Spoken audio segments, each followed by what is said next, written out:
बर्फ से ढके कश्मीर के पहाड़ से लेकर राजस्थान का रेगिस्तान, गोवा के बीच से लेकर अयोध्या का राम मंदिर, भारत के पास टूरिस्टों को अट्रैक्ट करने के लिए पूरी ट्रैवल डायरी है। भारत अपने कल्चर, वेलनेस, एडवेंचर और हेरिटेज के लिए जाना जाता है। भारत ग्लोबली टूरिज्म हब बनकर उभर रहा है। ऐसे में most visited countries in the world global ranking को बेहतर करने के लिए भारत सरकार को बजट में क्या कदम उठाने होंगे, इस पर बात करने के लिए आज हमारे साथ है सुभाष गोयल जी।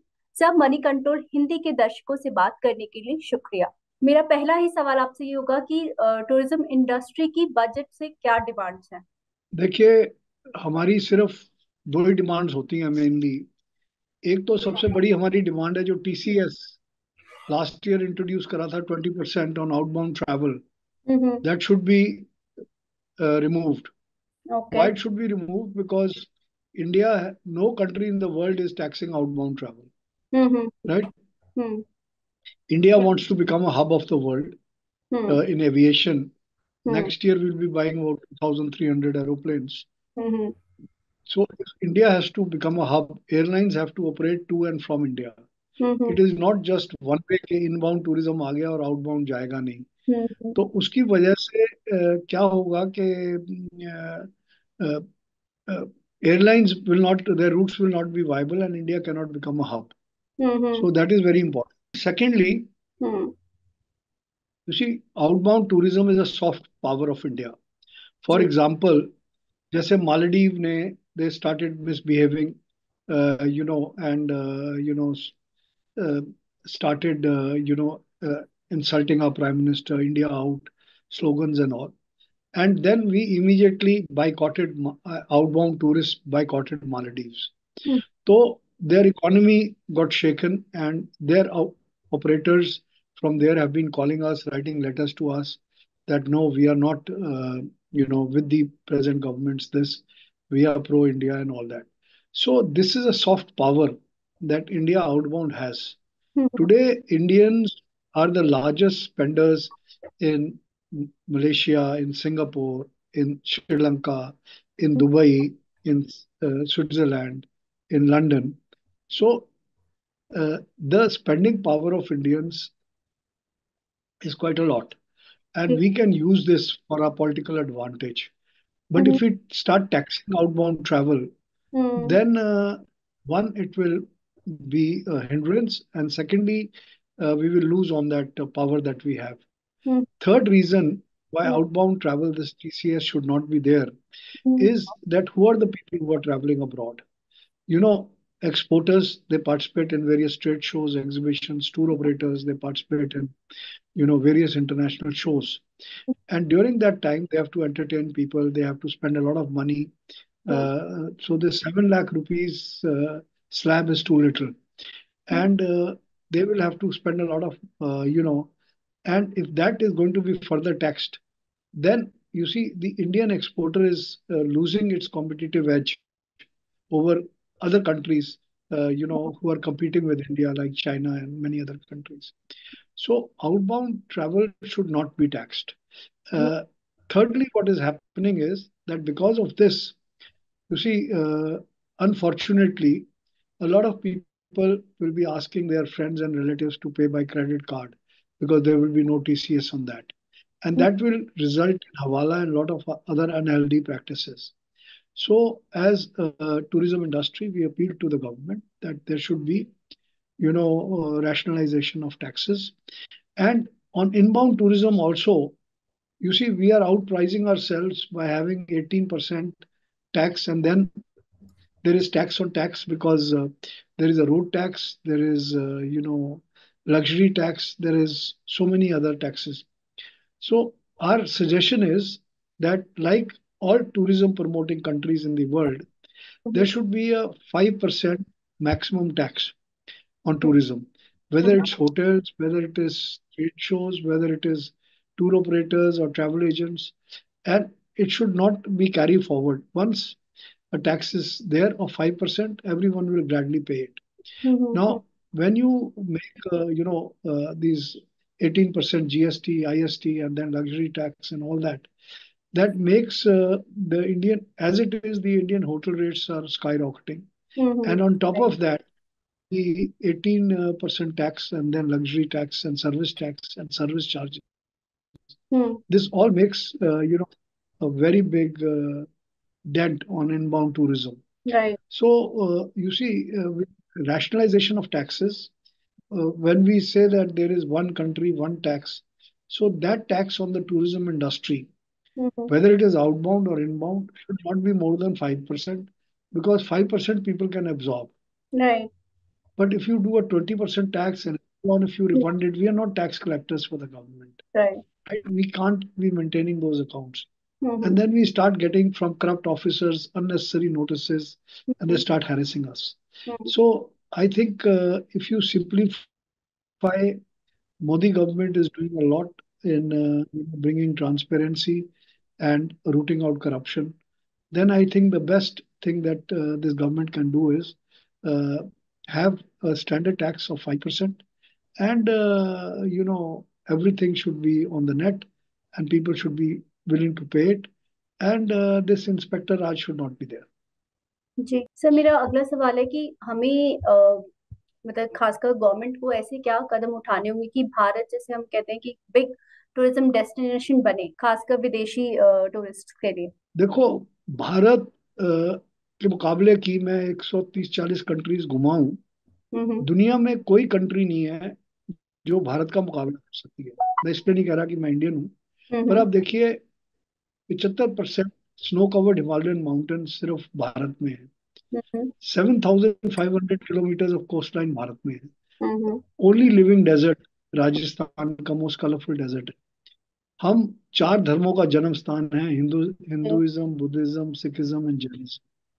और सूफीज्म, जो कि स्पिरिचुअल साइड ऑफ इस्लाम है, वो भी हिंदुस्तान में फ्लरिश करता है। और मदर टेरेसा, जो कैथलिक मॉडर्न सेंट है, she is also in Calcutta. तो हम्म। कहने का मतलब ये है कि अगर हमें सिर्फ पिलग्रिमेज टूरिज्म से, क्योंकि अब देखिए आपने राम जन्मभूमि का वो करा है, जी। तो पिलग्रिमेज टूरिज्म से ही हम पूरी अपनी 5 ईयर प्लान्स को फाइनेंस कर सकते हैं। हम्म।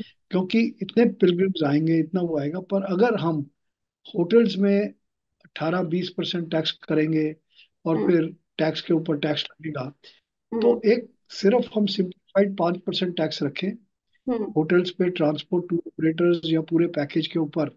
ये ना हम्म। हो कि होटल अलग टैक्स दे रहा है, फिर हम उसका पैकेज जो बना रहे हैं, पैकेज के ऊपर अलग टैक्स है, जी। और फिर ट्रांसपोर्ट के ऊपर अलग टैक्स है।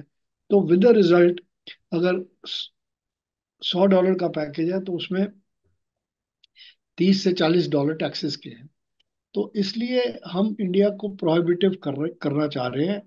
और अभी ये बड़ी दुख की बात है कि टैक्सेस की वजह से और रेड टेप की वजह से अ, हम और इतने एक्सपेंसिव हमारे होटल्स हो गए हैं टैक्सेस की वजह से, और हमारे एयर फेयर्स हो गए हैं, that it is discouraging hmm. Foreign tourist. Hmm. तो कह के बजाय आने के लिए चलो हम टीवी पे देख लेंगे। जी। तो मतलब ये है कि हमें लोगों को अट्रैक्ट करना है, हमें हम्म। ओपन स्काई करना है, ताकि एयर फेयर्स कम हो, सप्लाई बढ़ानी है, हम्म। और होटल्स की भी सप्लाई बढ़ानी है। और टैक्सेस हमें 5% से ज्यादा, नहीं। चाहे इनकम टैक्स हो चाहे कोई भी टैक्स हो, 5% से ज्यादा नहीं होना चाहिए।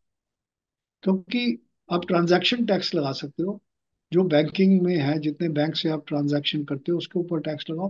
That will give you more money, उससे ज्यादा पैसा मिलेगा आपको, बजाय आप इतने जो सारे हैवी टैक्सेस कर रहे हो। तो जी। मेरी अपील भारत सरकार से यही है कि चाहे इनबाउंड हो, चाहे आउटबाउंड हो, चाहे होटल्स हो, चाहे कुछ भी हो, पूरे इंडिया में टूरिज्म इंडस्ट्री, क्योंकि इस देश की सबसे ज्यादा जरूरत क्या है? देश की सबसे ज्यादा जरूरत है गरीबी हटाना। गरीबी कैसे हटेगी? कोई जादू की छड़ी तो है नहीं, रोजगार से हटेगी। रोजगार सबसे ज्यादा टूरिज्म से निकलते हैं, क्योंकि टूरिज्म एक लेबर इंटेंसिव इंडस्ट्री है। जी। जैसे टूरिस्ट कोई आता है, उसको ट्रांसपोर्ट चाहिए, स्कूटर टैक्सी चाहिए, बेल बॉय चाहिए, पोर्टर चाहिए। होटलों में भी उनको एक मल्टीप्लायर इफेक्ट होता है इकोनॉमी के ऊपर। मतलब कोई अंडे बेच रहा है, कोई सब्जी बेच रहा है, कोई एयर कंडीशनिंग टेक रहा है, कोई टेक्निकल कर रहा है, कोई हैंडीक्राफ्ट बेच रहा है। तो टूरिज्म का पुअरेस्ट ऑफ द पुअर पे इफेक्ट होता है। इसलिए टूरिज्म को हमें एक प्रेफरेंशियल टैक्स ऑफ 5% पे करना चाहिए, उससे ज्यादा कोई टैक्स नहीं होना चाहिए। सर, टूरिस्ट के लिए सभी सैलानियों के लिए एक सुरक्षा एक बड़ा मुद्दा होता है। अगर हम ट्रैवल इंडस्ट्री में मतलब विदेशी सैलानियों को बढ़ाने की बात करते हैं, और मतलब विदेशी सैलानी जो है एक बड़ा मतलब ट्रैवल इंडस्ट्री को बढ़ाने में उनका एक बड़ा हाथ है हमारे देश के लिए। तो ऐसे में उनके लिए सिक्योरिटी एक बड़ा मुद्दा होता है। तो क्या आपको लगता है कि टूरिज्म को बढ़ाने के लिए सिक्योरिटी पर भी सरकार को फोकस बढ़ाना चाहिए? नहीं, देखिए, इस टाइम इंडिया कंपेयर टू 8 साल पहले या 7 साल पहले, इंडिया बहुत सिक्योर है।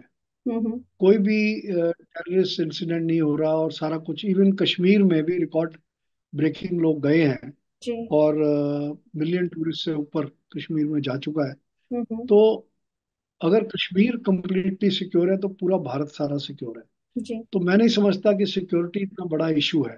हम्म। इशू जो है वो सबसे ज्यादा ये है कि हैसल्स का, कि टूरिस्ट को हैसल नहीं होना चाहिए। हम्म। अब इंटरनेशनल फ्लाइट से आता है, उसके 30 किलोज होते हैं, डोमेस्टिक फ्लाइट पे उसको 15 किलो या 20 किलो करते हैं, और फिर वो उसमें हैसल होती है। सिमिलरली एयर फेयर्स बहुत ज़्यादा स्काई रॉकेटिंग है, हम्म। और कोई स्टैंडर्डाइजेशन है नहीं। हम्म। टूरिस्ट आता है ये सोच के कि दिल्ली बॉम्बे में 8,000 की टिकट मिलेगी, पर अगर बॉम्बे में कोई क्रिकेट मैच हो गया या कोई हम्म। फेस्टिवल हो गया, हम्म। वो टिकटें जो है एक हम्म। लाख रुपए तक पहुंच जाती हम्म। हैं। तो अगर हम एयर फेयर्स को, हमें कुछ थोड़ा बहुत अपर कैपिंग और रेगुलेशन करना चाहिए। हम्म। अगर हम टैक्सी ड्राइवर्स को रेगुलेट कर सकते हैं, एयरपोर्ट से होटल आते हैं उनके हम कैपिंग लगा सकते हैं, तो हम एयरलाइंस पे और होटल्स पे क्यों नहीं लगा सकते? सर, अभी राम मंदिर की मतलब उद्घाटन हुआ है, और कहा जा रहा है कि मतलब वो एक बहुत बड़ा टूरिस्ट डेस्टिनेशन हमारे लिए होगा, इंटरनेशनल टूरिस्ट टूरिस्ट के लिए भी और डोमेस्टिक के लिए भी। तो आपको लगता है कि आगे आने वाले समय में कि आगे जो अयोध्या है वो ताजमहल से बड़ा एक टूरिस्ट स्पॉट होगा? अयोध्या, देखिए, वर्ल्ड का मैक्सिमम टूरिस्ट इस टाइम गोल्डन टेम्पल में आ रहा है। और जी। गोल्डन टेम्पल में इतनी बढ़िया उनकी वो है मैनेजमेंट, कोई हम्म। वीआईपी दर्शन नहीं, कोई कुछ नहीं, हर आदमी सेम है। हम्म। तो मुझे उम्मीद है कि अयोध्या एक रेवोल्यूशन और अवेकनिंग हुई है हम्म। सनातन धर्म और पूरे हिंदुस्तान के अंदर। हम्म। और ये एक मुझे लगता है कि गोल्डन टेम्पल की तरह वर्ल्ड का one of the biggest pilgrimage centre बनेगा। जी। और इसके लिए हमें वॉर फुटिंग के ऊपर इंफ्रास्ट्रक्चर करना पड़ेगा, और हमें इंफ्रास्ट्रक्चर के लिए हमें कुछ टैक्स इंसेंटिव्स भी देने पड़ेंगे लोगों को। हम्म। और जो जमीन की कीमतें इस टाइम बढ़ी हुई हैं, यूपी टूरिज्म को कुछ लैंड बैंक्स क्रिएट करने पड़ेंगे, ताकि होटल्स को इतना महंगा ना हो वहां पर, क्योंकि फिर रिटर्न ऑन इन्वेस्टमेंट नहीं आती, फिर वो स्काई रॉकेटिंग पैसे चार्ज करेंगे तो वो डिस्करेज हो जाएंगे। जी। और एक बहुत जबरदस्त सर्किट बन गया है, हम्म। वाराणसी, प्रयागराज, इलाहाबाद एंड उसके बाद अयोध्या। जी। तो एक जैसे दिल्ली आगरा जयपुर एक गोल्डन ट्रायंगल बन गया था, ये गोल्डन ट्रायंगल सर्किट बन गया है। हम्म। और अयोध्या की जो पब्लिसिटी हुई है और जो लॉन्च हुआ है, और 200 कई 100 सालों के बाद राम जन्मभूमि में बहुत जबरदस्त टेम्पल बना है। तो हम्म। इससे सिर्फ पूरे भारत से नहीं, बल्कि विदेशी पर्यटकों को भी, इस टाइम जितने एनआरआईज हैं वो सारे अयोध्या आना चाह रहे हैं।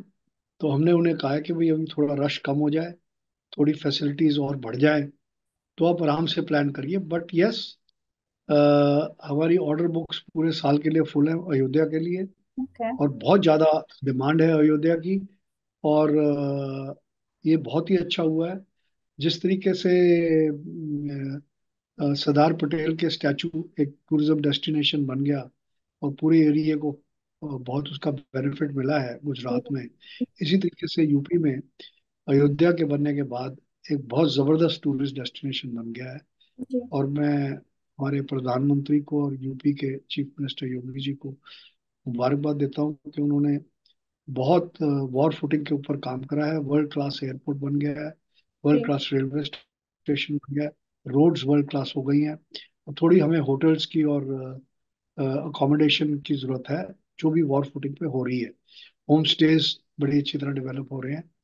तो मुझे उम्मीद है कि आने वाले 1-2 साल के अंदर अयोध्या भी रिकॉर्ड ब्रेकिंग पिलग्रिमेज टूरिज्म होगा। जी। जी। सर हम उम्मीद करते हैं कि भारत में इसी तरीके से जो टूरिस्ट डेस्टिनेशन है, चाहे वो ताजमहल हो, अयोध्या हो, ये उतने ही अच्छे तरीके से डेवलप हो, खासकर इंफ्रास्ट्रक्चर पे भी उसी तरीके से काम हो। और टूरिस्ट की सेफ्टी के साथ साथ टूरिज्म इंडस्ट्री के लिए टैक्स सरकार कम करे, हम ऐसी उम्मीद करते हैं। हमसे बात करने के लिए आपका बहुत बहुत शुक्रिया sir. Thank you. Thank you sir.